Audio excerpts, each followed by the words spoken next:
میں آپ کی بات کا جواب دینے سے پہلے اپنے شاگردوں کو بھی ایک لطیفہ کہہ لیجیے یا واقعہ اکثر سناتی ہوں زبان کے حوالے سے، اور آپ سب کی خدمت میں بھی پیش کرنے کی جسارت کروں گی۔ اگلے وقتوں کی بات ہے جب دولہا دلہن ایک دوسرے کو تقریب گزر جانے کے بھی گھنٹوں بعد دیکھا کرتے تھے۔ اب تو کانووکیشن ہوتی ہے اور اس میں کچھ اس کا مسئلہ نہیں رہا۔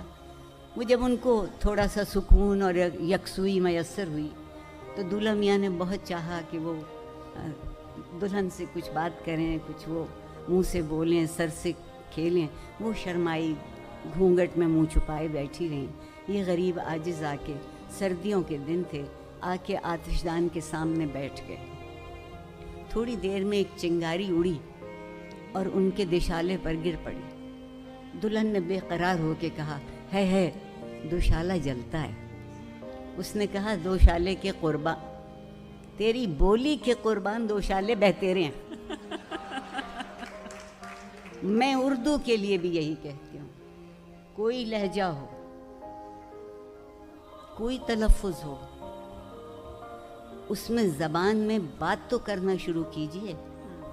لہجہ تو نرم اس لیے نہیں ہوتا کہ ہم اس وقت جس تہذیب میں زندہ ہیں، جتنا درست اور جتنا ناروا لہجہ ہو اتنے ہی ہم طاقتور ہوتے ہیں، اور زبان جس قدر غیر پاکیزہ ہو، سمجھ میں آتا ہے کہ ہمیں کلام کرنا اسی وقت آتا ہے جب ہم سب سے پہلے دوسروں کی، ماؤں بہنوں کی عزتوں کا سوال شروع کرتے ہیں۔ جہاں گالی اتنی عام کر دی گئی ہو، اور ایک خوشی مجھے اور بھی ہے کہ اب اردو میں گالیاں کم دیتے ہیں، اب انگریزی میں زیادہ دی جاتی ہیں۔ اچھا عارفہ، آپ تاریخ دان ہیں، ہسٹری آپ کا سبجیکٹ ہے، اور انٹلیکچوئل ہسٹری میں خاص آپ نے کام کیا ہے۔ معمولی طالب علم۔ ہاں چلیے، آپ کی یہ انکساری ہے۔ مجھے اکثر یہ خیال آتا ہے، اور ہم میں سے بہت سے لوگوں کو آتا ہوگا، اور آج کے بچوں میں بھی یہ سوال پایا جاتا ہے کہ کتنی ریلیونٹ ہے ہسٹری انسان کی ترقی کے لیے، کیونکہ خود تاریخ اکثر کہتی ہے کہ بھائی میں تو جھوٹ کہہ رہی ہوں، میں تو وہ نہیں ہوں، میں تو وہ کہہ رہی ہوں جو مجھ سے کہلوایا جا رہا ہے۔ تو ایک وشفل تھنکنگ بھی ہو سکتی ہے اس وقت کے انسان کی جس کے ہاتھ میں وہ قلم تھا۔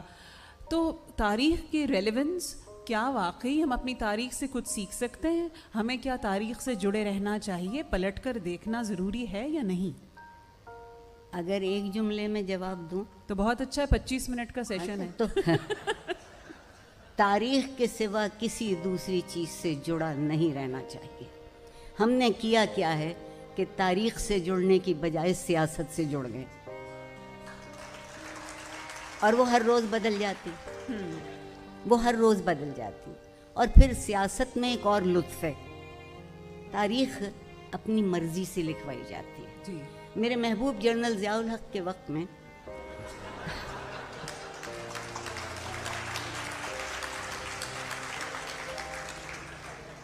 مطالعہ پاکستان لکھا گیا، وہ پاکستان کی تاریخ ہے۔ انیس بھی گواہ ہوں گی، ہر 3 سال 5 سال بعد پاکستان کی تحریک کے کارکن بدل جاتے تھے۔ شکر ہے کہ قائد اعظم کو نہیں بدلا۔ جب وہ اس طرح بدلتے رہے، اور ایک دفعہ پتہ چلا کہ ایک صاحب تحریک کارکن، سرگرم کارکن تھے تحریک پاکستان کے، اور قائد اعظم کے انتہائی معتمد ساتھی تھے۔ یہ 1982 کی بات ہے۔ قائد اعظم کا انتقال 1948 میں ہو چکا۔ اگر میں ساری عمر کا اندازہ بھی صحیح لگا لوں تو وہ قائد اعظم کے ساتھ گلی ڈنڈا بھی نہیں کھیل سکتے تھے۔ یہ ہم تاریخ کے ساتھ سلوک کرتے ہیں، اور ہم سمجھتے ہیں کہ تاریخ بدلنے سے ہم بدل گئے۔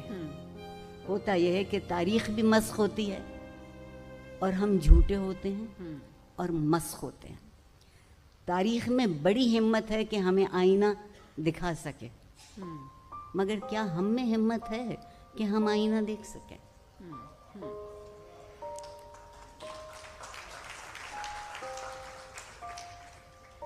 آپ کا فلسفے پہ بھی بہت یقین ہے بحیثیت مضمون. ترقی کا فلسفہ کیا ہے عارف آپا؟ انسان کی ترقی آخر کیا بلا ہے؟ اچھی بات کہی. ترقی ہے ہی بلا.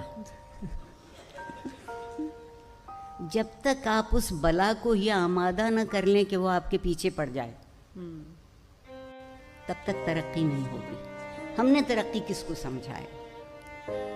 میں جس شہر میں رہتی ہوں لاہور اس کا نام ہے, اور جب میں اس شہر میں پل بڑھ رہی تھی تو لوگوں کا ایک تصور تھا زندگی کے متعلق کہ ہمارے پڑوسی بہت اچھے لوگ ہیں, ان کے گھر میں کتابیں بہت ہیں. کہتے تھے یہ جو ہمارے برابر رہتے ہیں کمال کے لوگ ہیں, ان کے گھر سے بچہ بھی نکلتا ہے تو سلام کرتا ہے. پھر کہتے تھے کہ کیسے اچھے لوگ ہیں, کتنے شریف لوگ ہیں, ان کے گھر سے کبھی اونچی آواز سنائی نہیں دیتی. اب میں جس شہر میں رہتی ہوں اسی میں پتہ لگتا ہے کہ ہمارے پڑوسی کس قدر عمدہ لوگ ہیں. رات کو 2:30-3 بجے تک ہلا گلا ہوتا رہتا ہے. یہ بہت پسندیدہ لفظ ہے ہمارا. اور کس قدر شریف لوگ ہیں, ان کے مکان کے سامنے کم از کم 4 گاڑیاں کھڑی رہتی ہیں. کیا بات ہے. کبھی شرافت, آپ کے حسن سلوک, اور جسے آپ نے فلسفہ کہا, ان بنیادی قدروں پر یقین کا نام تھا. اب شرافت گاڑی کے نئے ماڈل کا نام ہے. اور یہ انتخاب ہم نے خود کیا ہے. اس میں کوئی صہیونی, کوئی ہندو, کوئی یہودی سازش شامل نہیں ہے, کیونکہ عام طور پہ ہم جو کچھ کرتے ہیں اس میں یہی سازشیں شامل ہوتی ہیں. آپ سوچئے کہ ہم خود کو کہاں لے آئے. ہم انمول لوگ ٹکوں ٹکوں کے دام بکنے لگے. ہم انمول لوگ.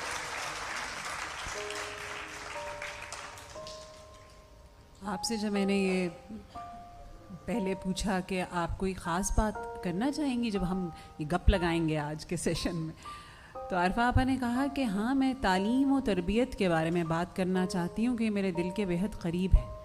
تعلیم کو سن کر تو سوائے ڈگری کے, اور وہ جعلی ڈگری کے, اور تو کچھ بھی ذہن میں نہیں آتا. بہت اچھا کیا. مجھے رسوا کرنے کو یہی سوال کافی ہے. تعلیم, میں بہت سنجیدگی سے بات کہہ رہی ہوں جتنی میری سمجھ میں آتا. تعلیم میرے خیال میں راستہ ہے. ہم تعلیم کو منزل سمجھتے ہیں. علم منزل ہے, تعلیم راستہ ہے.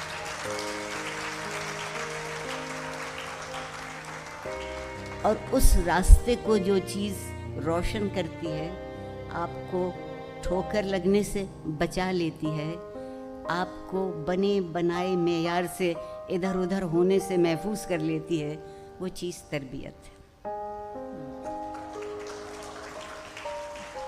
اب جب تک میں پڑھتی تھی اسکول میں بھی کالج میں بھی تو یہ لفظ استعمال ہوتا تھا, تعلیم و تربیت.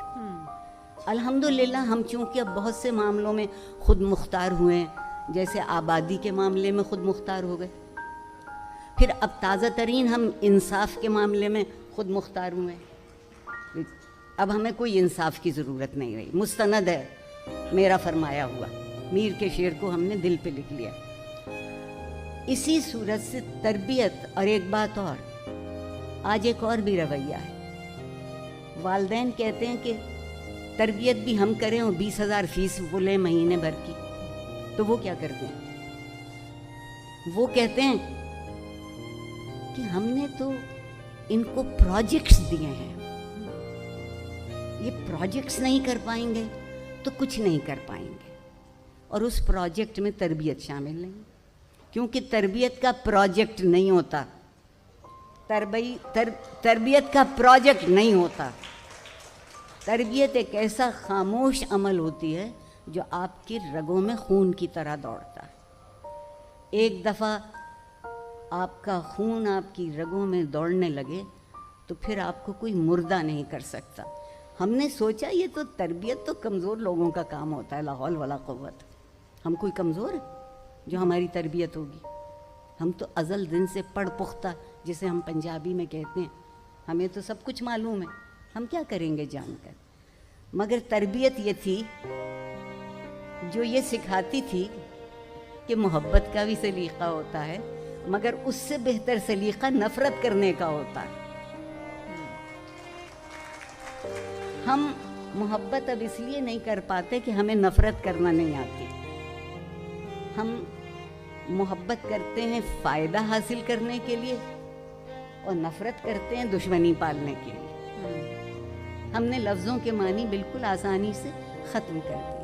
مجھے اتنا افسوس ہے اور میں سمجھتی ہوں کہ تربیت کے بغیر کوئی معاشرہ چاہے کتنا امیر ہو جائے، اور ہماری امارت میں تو کوئی شک ہی نہیں رہا. یقین مانیے اگر IMF سچ مچ ایک دن کو پاکستان آ جائے اور پاکستان کے بڑے شہروں لاہور یا کراچی میں سڑکوں پہ گاڑیاں چلتی دیکھ لے تو جو کچھ دینے کا وعدہ کیا ہے وہ بھی نہیں دیں گے. دوسری بات، تربیت ایک اور کام سکھاتی ہے. تربیت سکھاتی ہے کہ جتنا دامن ہے بس اسی میں زندہ رہنا سیکھو. جتنا دامن ہے، کم ہے تو کم اور زیادہ ہے تو زیادہ. ویسے تو غالب ہماری سمجھ میں نہیں آتا. مجھ سے بہت سے لوگ کہتے ہیں doctor Arifa I love Ghalib, I love Ghalib, but what can I do? I don't know Urdu.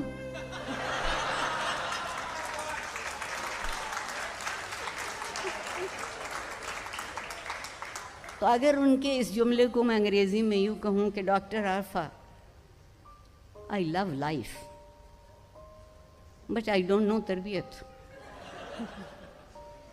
زندگی سے محبت کرنے کے لیے تربیت چاہیے، اور تربیت اس چیز کا نام ہے جب آپ اپنے آپ سے اٹھ کے زندہ رہنا سیکھتے ہیں. اگر آپ شرکت کرنا جانتے ہیں اور شریک کرنا جانتے ہیں.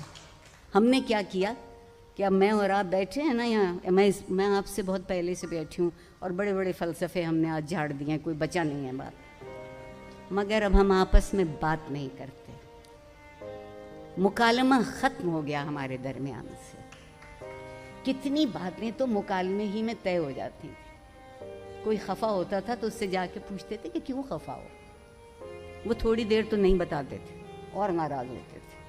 مگر آپ ان سے بہت رسان ٹھنڈے دل سے پوچھتے تھے کہ نہیں جی چاہتا ہے بتائیے ہم سے کیا غلطی ہوئی، آپ کیوں خفا ہیں. اور اگر آپ کو اپنی غلطی پتہ چل جاتی، درستی اسی دن شروع ہو جاتی ہے جس دن آپ اپنی غلطی کو تسلیم کر لیتے ہیں، ورنہ درستی نہیں ہوتی. درستی کا پروجیکٹ نہیں ہے. اب وہ واٹس ایپ پہ معافی تلافی ایک ایموجی پہ ہو جاتی ہے. آنے جانے کی سہولت ہو گئی. اور میں لارڈ میکالے کی بہت ممنون ہوں. ایک ایسا اچھا لفظ ہمیں سکھا گئے، کسی کی عزت لے لیجئے سوری، کسی کو بیجا بہتان لگا دیجئے سوری، جان لے لیجئے سوری. میں نے ایک صاحب سے کہا تھا کہ کچھ نہیں تو آدھی کہہ دیا کریں. جی آپ یہ کہیے کہ میں بہت صاف بات کرتا ہوں یا کرتی ہوں اور کسی کا دل دکھا دیجیے. بہت عمدہ. جتنی باتیں آپ کر رہی ہیں آج اور ہم سب سن رہے ہیں، ایک بہت کشادگی کا احساس ہے، ایک روشنی سی نظر آتی ہے. کہیں کچھ خوف نظر نہیں آتا، کوئی حد نظر نہیں آتی. آپ سوچنے کی اجازت دے رہی ہیں. یہ روشن خیالی یہ بھی کیا چیز ہے؟ روشن خیال مذہب، روشن خیال ادب، روشن خیال گفتگو یا سوچ. میں ایک درمیانے درجے کے طبقے سے تعلق رکھتی ہوں اور مجھے بہت خوشی ہے، نازاں ہوں کہ میں درمیانے درجے سے تعلق رکھتی ہوں. اس کی وضاحت کر دوں گی. اس سے بڑی بات یہ ہے کہ میں کسی صورت اس بات کا شکرانہ ادا نہیں کر سکتی کہ جو والدین مجھے ملے. ان یہ خوش خیالی، روشن خیالی، ہم روشن خیالی کے پیچھے لٹھ تو کیا ٹینک لے کے پڑ گئے کہ پتہ نہیں روشن خیال ہوگا تو شاید ملک بھگ سے اڑ جائے. ان کا خیال ہے یہ صرف مغرب کی چیز ہے, ہم میں مشرقی نے لوگ تھوڑی روشن دیر خیال. پہلے عرض کیا تھا کہ ہم تو گناہ گار ہیں ہی نہیں. کشور ضرور کہتی ہیں ہم گناہ گار عورتیں, مگر وہ تانے میں کہتی ہیں. ہم تو گناہ گار ہیں ہی نہیں. گناہ گار تو جو ہیں, سب سے بڑی بات یہ ہے, آسان ترین طریقہ ہے بزدل آدمی کا اپنے آپ کو بچا لینے کا کہ اپنی غلطیوں کو جمع کر کے دوسروں کے دامن میں ڈالائے. حوصلہ اس بات کا ہے کہ غلطی ہو گئی تھی, پتہ چل گیا کہ غلطی ہوئی تھی, تو غلطی درست کر لیجئے. جس کے ساتھ زیادتی ہوئی تھی اس سے جا کے بہت نیک نیتی سے معافی مانگ لیجئے. میں نے ابھی تک ایسے انسان بہت کم دیکھے ہیں جن سے آپ نے نیک نیتی سے معافی مانگی ہو اور انہوں نے آپ کو گلے نہ لگا لیا ہو. نہیں ہوا ایسا. ابھی ہم اتنے برے نہیں ہوئے. روشن خیالی کی بات, اب بیچارے پرویز مشرف, میں بیچارہ, ان غریب نے الفاظ استعمال کیے تھے نا, انلائٹنڈ ماڈریشن. اوہو, انہوں نے کہا کہ اب یہ تو اچھا. ایک مزے کی بات یہ ہے, یہ بات میں کہتے نہیں تھکتی, بہت دفعہ کہہ چکی ہوں. جو زبان ہم بولتے ہیں, جو رویے ہم اختیار کرتے ہیں, جو ہمارا برتاؤ ہوتا ہے, وہ اس کی بدولت آتا ہے جو ہمیں چوری کھلاتا ہے.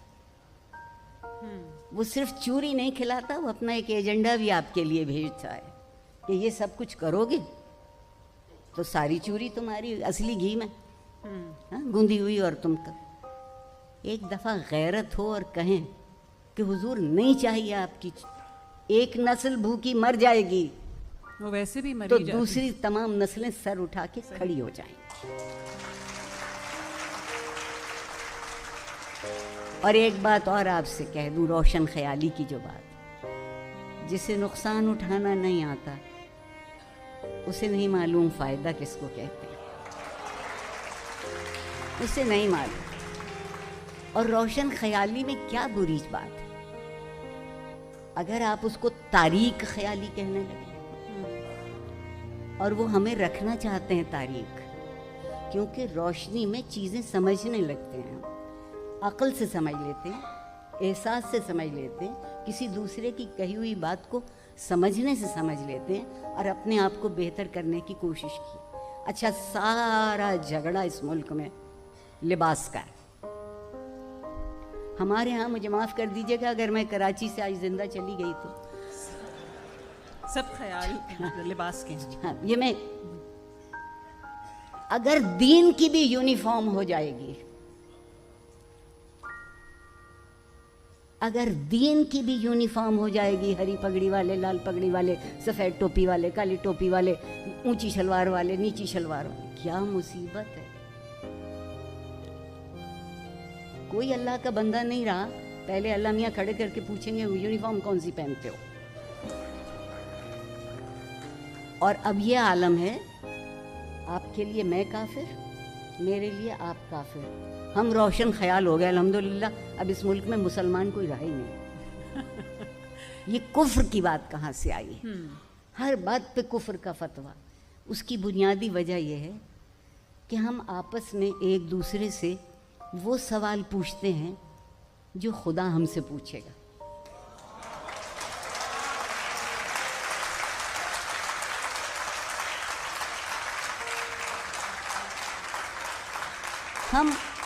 ہم ایک دوسرے سے وہ سوال نہیں پوچھتے جو ہم پوچھ سکتے ہیں. تمہارا مذہب کون سا ہے؟ نماز کس طریقے سے پڑھتے ہو؟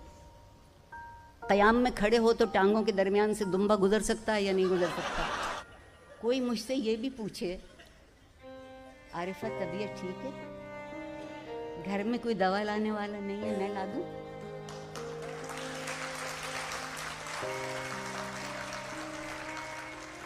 جو انسانوں کے انسانوں سے پوچھنے کے سوال ہیں وہ اگر ہم پوچھیں تو ہم روشن خیال ہیں. اور اگر ہم ایک دوسرے سے وہ سوال پوچھتے رہیں جو خدا ہم سے پوچھے گا تو ہم بہت اچھے ہیں. اور ایک بیچارہ میرا غالب تو کہہ گیا تھا کہ اسے تو شرم دامنگیر ہوتی ہے. خدا ہوتے ہمیں شرم دامنگیر بھی نہیں ہوتی, خدا ہوتے. جو جس جگہ کھڑا ہے وہ خود کو خدا سمجھتا ہے. اور میں روشن خیالی کے حق میں ہوں, اسی لیے میں نے پہلے کہا ہے کہ زندہ نہ بھی گئی تو سچی تو واپس جاؤں گی. روشن خیالی ذہن کی پھپھوندی اتارنے کا نام ہے. روشن خیالی دل پہ سے ظلم کی کالک مٹانے کا نام ہے. ظلم سب سے بڑی, ہم ظلم سمجھتے ہو کسی کا گلا کاٹا تبھی ظلم ہوا, ایک چھوٹا سا جھوٹ بول دیا وہ بھی ظلم. اور مجھے عربی زبان کا یہ لفظ بہت اچھا لگتا ہے, اس کے معنی حد سے بڑھ جانا. تو ہم میں سے کون حد سے نہیں بڑھتا جب موقع ملتا ہے؟ تو ہم سب ظالم ہیں, ہم سب ظالم. روشن خیالی کو ہمیں سمجھا دیا ہے کہ جی مغربی ہونا جو ہے وہ بہت بری بات ہے. مجھ سے ایک بہت متقی پرہیزگار صاحب علم نے پوچھا کہ دیکھیے مسلمانوں کا کیا, ہمارے جانے کا وقت ہے, بس یہ بات پوری کروں کہ مسلمانوں پہ کیا برا وقت ہے. دنیا میں کہیں بھی ترقی یافتہ نہیں, کوئی ان کی عزت نہیں, کوئی پذیرائی نہیں, کچھ نہیں. اور وہ مغرب والوں کو دیکھیے روز سے روز بڑھتے جاتے ہیں, دولت میں ان کی اضافہ ہوتا جاتا ہے, علم میں وہ بہتر ہیں, اخلاق میں وہ بہتر ہیں. ان صاحب کا یہ کہنا. میں نے کہا حضور والا قرآن تو آپ سمجھتے ہیں, اب ان کو غصہ آ گیا کہ یہ خاتون عمر کے اس حصے میں بال کٹے ہوئے انگریزی بولتی ہے اور مجھ سے کہتی ہے کہ قرآن تو آپ پڑھتے. بولے کیا ہے بتائیے. میں کہتی پروردگار نے وعدہ کیا ہے کہ ہم ہر انسان کو اتنا ہی دیتے ہیں جتنی وہ کوشش کرتا ہے. وہ کوشش کر رہے ہیں, ان کو مل رہا ہے. آپ اپنا سوشل میڈیا کھول کے دیکھیے, وہ کہتے ہیں کہ 300 دفعہ سورہ قل ہو اللہ پڑھ لیں, صبح تک کروڑوں کے پہاڑ لگ جائیں گے. میں نے اپنی پوری ایک رات ضائع کی.